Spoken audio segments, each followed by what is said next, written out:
Republican presidential candidate Kris Kristie bluntly criticizing Donald Trump before a skeptical crowd of social conservatives at the Faith and Freedom Conference in Washington. The former New Jersey governor and former ABC News contributor joins us now. Governor Kristie, I want to get to that in a minute, but first, you heard Secretary Blinken talking about the situation in Moscow. There's a lot that the United States just doesn't know about what is going down. How would a President Kristie be handling the situation? Well, here's what we do know, John. What we do know is that America's support, along with our allies in NATO of Ukraine, has done a great deal to cause what we're seeing right now in Russia. Putin's misadventure and all of the missteps that happened by the Biden administration, the Trump administration, and the Obama administration on this issue have led to this moment. And I think you have to watch this very carefully, but we have to continue to support Ukraine. We have to give them the weapons they need to fight their battle against the Russians and to repel them. And I think that what this may do, John, is move us closer to a resolution of this battle because of Putin's weakness that's obvious now inside his own country, I think in large part because of the way he's prosecuted this war. As you know, there are increasingly loud voices within the Republican Party calling for the United States to stop aiding Ukraine. What's your message, including some of your opponents, what's your message to them in light of all this? That America has never been a great country and the leader of the world by filling in the moat and pulling up the drawbridge.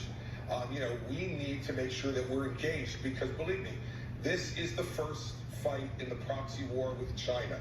China is funding this war for Russia by buying Russian oil, and they are saying very clearly that there is no limit to the partnership between Russia and China. We need to make sure that we continue to engage in this way. We do not want a world that is dominated by communist China. And so this is a fight that America needs to have. It always involves sacrifice, but in the end, at the end of this sacrifice, I am absolutely a believer in the fact that America will be bigger, stronger, richer, and more influential in the world because we stood by our principles and stood by our friends. All right, we heard the reaction to your speech at the Faith and Freedom Conference. I assume you well knew you were going to get booed when you started slamming Donald Trump's leadership. I did hear some applause in the crowd as well, but the boos were loud. What's your sense? Is the anti-Trump message, is there any evidence that it's resonating? Absolutely, evidence is resonating, John. I've been in the race for less than 3 weeks, and I'm already in third place in New Hampshire, only 4 points behind Ron DeSantis, who's been in the race for a longer time and is supposed to be the co-front runner. People understand that folks need to take responsibility for what they do. And my message to the folks at Faith and Freedom, which did get some good reaction too, but of course I expected the boos, that is predominantly a Trump crowd. But they need to hear the truth too.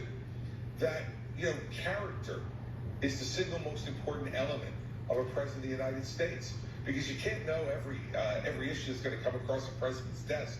It's not a litmus test with check boxes are in them. What you need to know is what is the character of that person. And frankly, when I listened to Donald Trump's speech last night, and he had the audacity to say that he got indicted for us. Now, I don't know how it benefited the American people for him to take highly sensitive intelligence and secret documents out of the White House to stonewall the government on returning them for over a year and a half, to subject himself to a raid by the FBI, even though they had asked him voluntarily to return this stuff, and to then be subject to an indictment, which is obviously going to be one of great trouble for the country, because no one wants to see this happen.